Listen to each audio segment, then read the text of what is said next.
This is Walk by Faith. Where faith leads, we follow.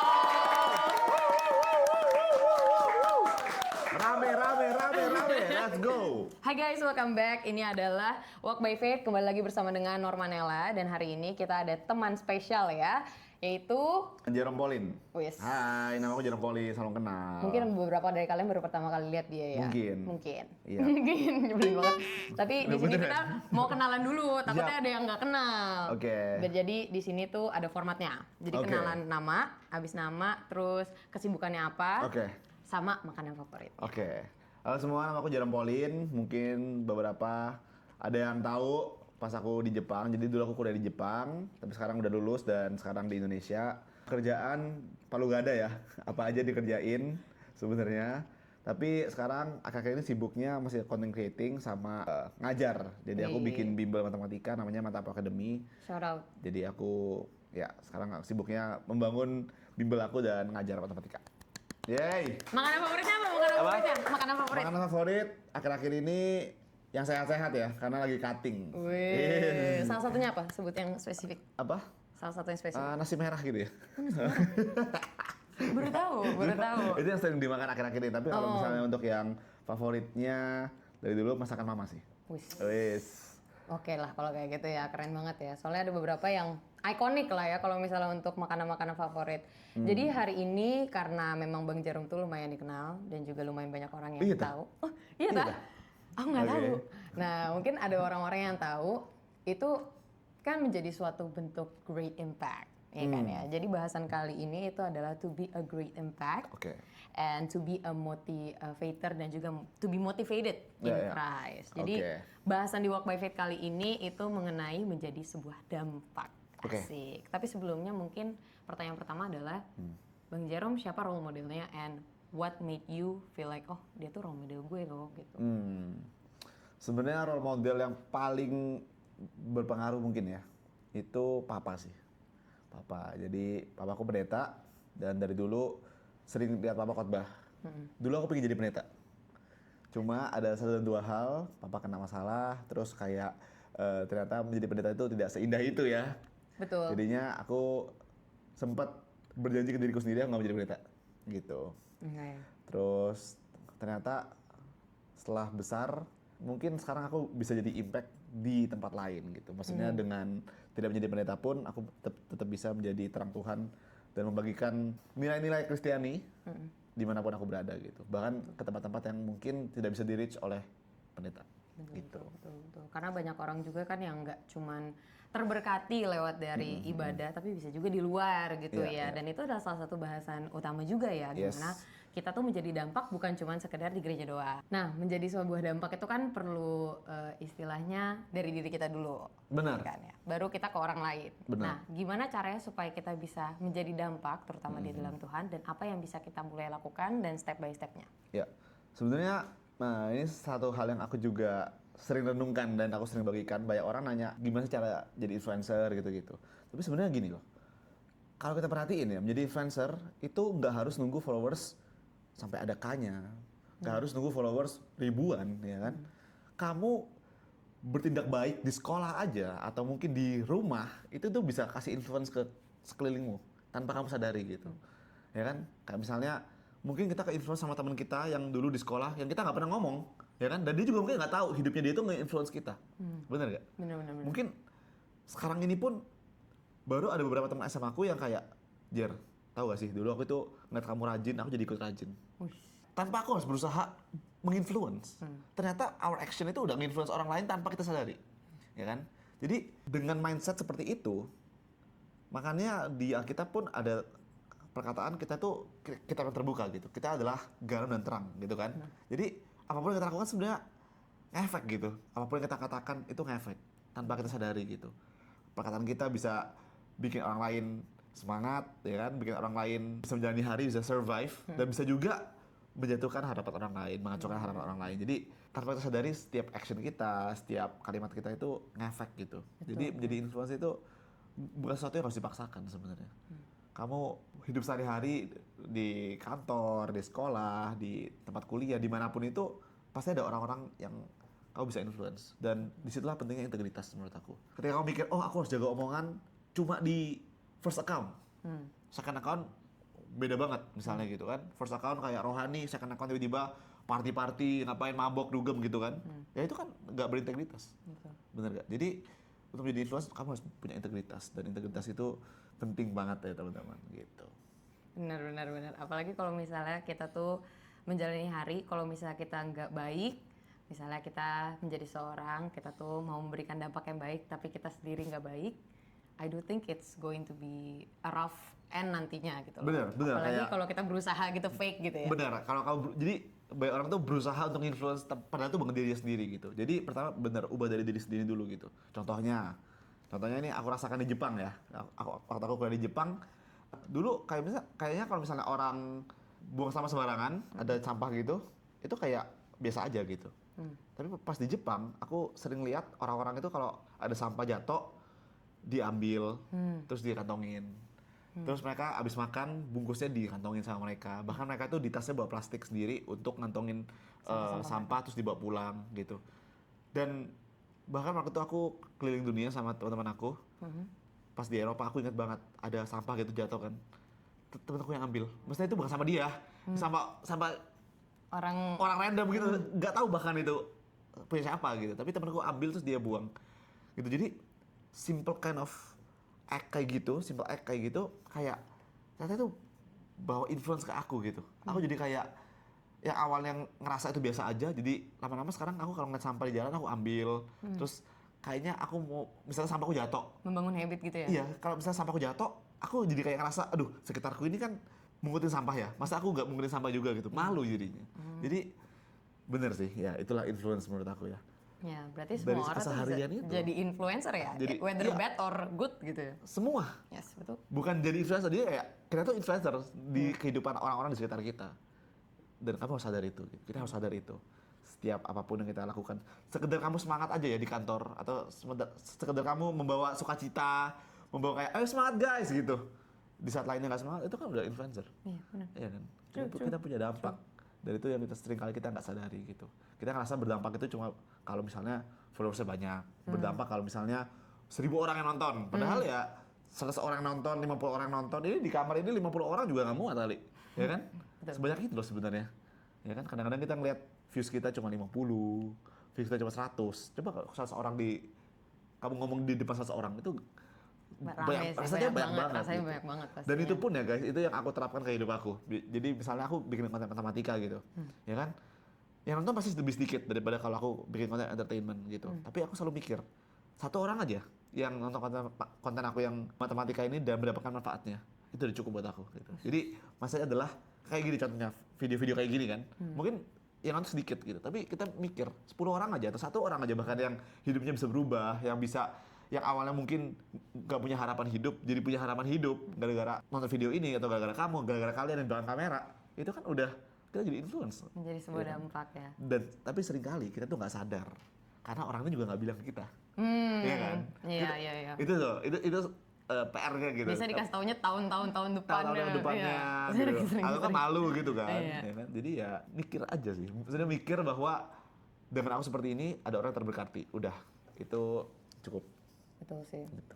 Karena aku juga kayaknya pernah diberikan dampak hal-hal random yang malah justru kebalikannya. Diberikan dampak buruk sama orang lain dan aku nggak nyadar itu menjadi dampak buruk. Dan imagine kalau misalnya itu adalah dampak baik yang ada dalam hidup kita kasih ke orang lain kayak Iya. sebegitu besarnya gitu loh. Benar-benar. Kayak, bener Jadi, banget. Kalau misalnya untuk great impact kan kita bisa bilang kalau misalnya Bang Jarum ini lumayan besar ya. Bukan lumayan sih, sangat besar. Waduh. Wide, very wide untuk Oke. banyak orang-orang yang mungkin sudah terbantu. Apalagi aku ngelihat kayak Mantapo Academy itu very apa ya, berkembang secara pesat dan juga banyak banget orang-orang yang kayak mulai terberkati bahkan ya, seneng dengan Mantapo Academy ini. Kalau boleh tahu, where do you put God as in your priority list gitu?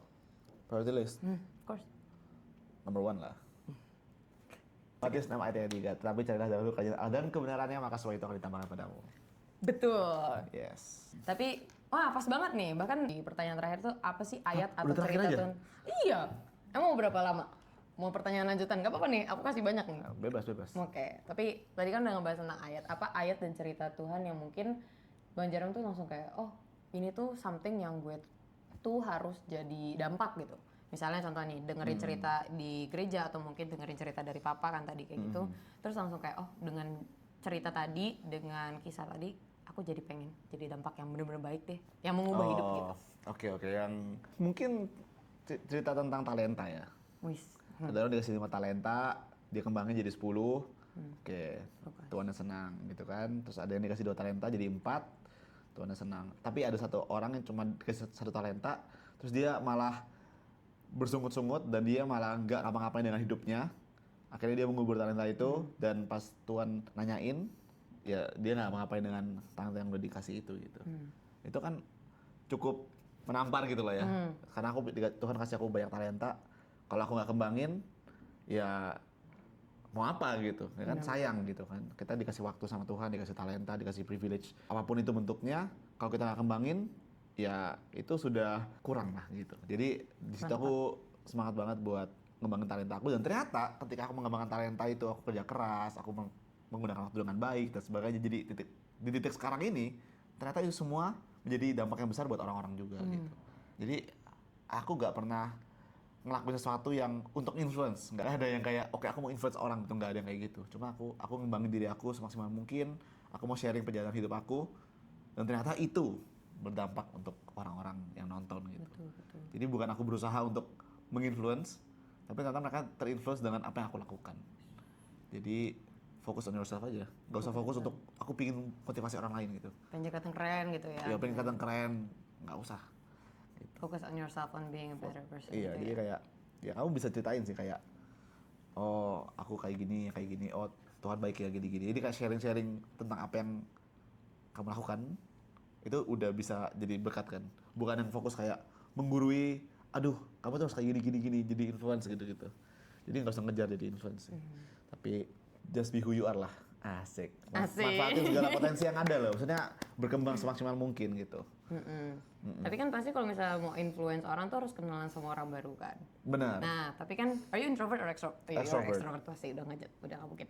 Nah, pasti kan ada ya orang-orang introverts yang susah buat berkenalan sama orang, yang mungkin untuk sulit dan itu menjadi suatu kegelisahan buat mereka gitu loh. Jadi kayak social anxiety. Nah, how do you overcome it untuk menjadi suatu dampak yang baik kepada orang-orang? Padahal kitanya harus kenal sama orang, padahal kita juga social anxiety. How do you do that? Menurut aku, you don't have to meet people, apalagi zaman sekarang gitu kan. You can make impact dari tulisan kamu. Nggak harus muka kamu kan, nggak harus kamu ngomong di depan kamera, nggak harus kamu ngomong sama orang. Kamu bisa send message, misalnya kamu bisa tulis di Twitter, di X atau di Instagram juga tulisnya caption atau bentuk tulisan juga it's very very impactful juga gitu loh. Jadi nggak ada batasan juga gitu. Dan aku pun apakah aku dari dulu mudah untuk ngomong sama orang? Nggak juga. Aku latih. Itu dilatih. Apakah aku naturally bisa ngomong di panggung? Nggak juga. Aku dulu pas awal-awal naik panggung juga geter, keringat dingin, nggak tahu mau ngomong apa. Pas ditanya di interview nggak bisa jawab. Itu semua latihan. Gitu. Itu semua latihan. Dulu aku awal-awal jadi YouTuber depan kamera aku nggak tahu mau ngomong apa. Itu aku ingat banget video 1 jam aku syuting. Hasilnya cuma 5 menit. 1 jam itu bukan karena productionnya bagus banget ya. Tapi kayak gini doang nih, aku taruh satu kamera tapi aku nggak tahu mau ngomong apa. Kayak apa ya berikutnya?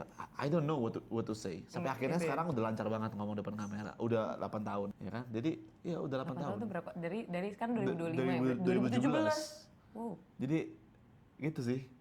Menurut aku nggak ada yang lancar langsung gitu. Semua dilatih gitu. Berarti semua hal itu tuh memang benar-benar harus mulai dari diri kita, mau nggak maunya, belajar, usaha, dan berlatih. Iya. Oke. Nah, ini karena teman-teman di sini banyak nih guys. Ada yang mau ngobrol sama Bang Jarom sendiri. Boleh. Awalnya dia Bang Jarom kan bilang kan, maksudnya kayak untuk bisa membangun extrovert itu tuh emang kayak kita bangun gitu nggak sih? Jadi sebenarnya kayak orang-orang yang introvert gitu sebenarnya mereka tuh juga bisa jadi extrovert juga kalau misalnya kayak ya dari latihan dari. Bisa dong, sangat bisa. Dan dari pengalaman aku ketemu beberapa public figure pun mereka introvert sebenarnya. Cuma mereka fake it aja. Maksudnya mereka ada mode kerjanya gitu. Ada mode depan kamera gitu. Jadi ya bukan kan ini aku ngomong gini bukan karena aku introvert aku bisa ya. Tapi karena aku ada kenalan banyak orang-orang introvert yang bisa juga kok gitu. tampil depan kamera. Tapi memang setelah depan kamera mereka nggak ngobrol lagi gitu. Ngerti ya? Jadi ada mode kerjanya, habis itu social battery-nya habis, udah habis itu ya udah kayak pulang atau nggak ngobrol lagi. Tapi di momen-momen mereka bekerja atau mereka memaksa diri mereka untuk jadi extrovert juga mereka bisa gitu. Jadi menurut aku introvert bukan jadi alasan gitu. Karena banyak orang jadinya jadi itu alasan gitu. Oh aku nggak berani karena aku introvert, ya kan? Itu jadi alasan gitu. Iya. As long as kau bisa maksa diri kamu, aku selalu apa ya? Mungkin gara-gara tadi influence papaku itu. Papaku tuh fighter. Papaku selalu bilang papa itu fighter. Jadi kayak papa tuh selalu berjuang, nggak mau bilang nggak bisa gitu. Pasti bisa kalau dilatih, dipaksa gitu. Jadi ada mentality itu di aku juga. Jadi setiap kali aku mau ngapain, aku pasti bilang pasti bisa. Kayak Mantap Academy, kayak awal-awal tuh sepi loh. Awal tuh kayak nggak ada yang daftar. Aku bilang kayak pasti bisa gitu. Jadi kayak percaya dulu kau pasti bisa. Terus lama-lama nanti bisa berkembang Iya. terus ya. Apalagi sama Tuhan, ya kan? Di Mantap. dalam Tuhan segala Iya. hal bisa terjadi. Pasti bisa dong. Betul sekali. Everything's Nothing is impossible. Nothing is impossible. Nothing is impossible. Through you, I can do anything. Tapi kalau ngomongin introvert, aku introvert juga sih sebenarnya. Ya kan, kamu nggak kamu introvert tapi kamu bisa kan sebenarnya ngobrol. Enggak, aku bercanda, aku extrovert. Oh, nggak bisa. Tapi ya, nggak, fun fact. Aku punya temen, dia tuh introvert. Terus dia tuh salah satu greeter yang heboh banget. Terus banyak orang-orang tuh yang seneng, ceria banget. Dan membawa sebuah dampak yang kayak setiap kali go into the room tuh langsung jadi, ruangannya tuh jadi lebih cerah gitu loh. Dan memang itu suatu hal yang kayak bisa kita kembangin dan juga bisa kita perbaikin mulai dari diri kita sendiri sih. gitu bro, kamu sadar gak kamu kayak gitu? Enggak kan? Mungkin kalau kamu nggak ngomong itu dia selama hidupnya nggak pernah sadar kalau ternyata dia itu membawa dampak. Semuanya mau on. Enggak, tapi ini contoh real yang dari aku Iya, omongin. bener. Ya kan? That's a real makanya menurut aku harus ada session misalnya di dalam satu pertemanan gitu ada session di mana kalian ngobrol berterima kasih to each other kayak memberikan sebuah impressionnya afirmasi apa dan positif sebagainya. gitu Jadi ya. kayak baru sadar di situ gitu. Oh ternyata aku ini bawa joy ya. Ternyata kehadiranku ini penting gitu. Karena kalau nggak diomongin mungkin nggak berasa. Never realize. Gitu, Betul guys. sekali. Baiklah, dari bahasan dampak-dampak ini memang kita tuh bisa bilang kalau semua orang is going to be an influencer in their Benar. own way, in Benar. their own community, in their Yes. own environment, dan tentunya dengan cara mereka sendiri. Yes. Dan influencer tuh ada dua, bad ones sama good ones, so choose wisely. Dan mungkin ada sepatah dua patah kata terakhir dari Bang Jerome. Kalau dari aku mungkin ya teman-teman mungkin aku saksi hidupnya ya. Kalau misalnya mengikut jalan Tuhan itu nggak pernah sia-sia lah. Iya. Mengikuti jalan Tuhan itu yang terbaik. Mungkin kita nggak bisa lihat hasilnya sekarang, tapi setia aja terus. Dan pasti di masa depan mungkin 2 tahun, 3 tahun, bahkan mungkin 5-10 tahun dari sekarang kamu akan melihat gitu. Setelah kamu melihat ke belakang, oh ya untung aku taat gitu. Karena sampai sejauh ini aku nggak pernah menyesali kalau aku setia dalam jalan Tuhan. Yes. Mantap. Mantap, jiwa. Mungkin boleh kasih tepuk tangan buat sharing kali ini karena bagus banget dan juga memang ini salah satu bentuk yang pengen diterapin juga ke semua orang tentunya terhadap dampak. Kita semua anak-anak muda jadilah dampak yang baik. Maka dari itu kita tutup. This is Walk by Faith, where faith leads, we follow.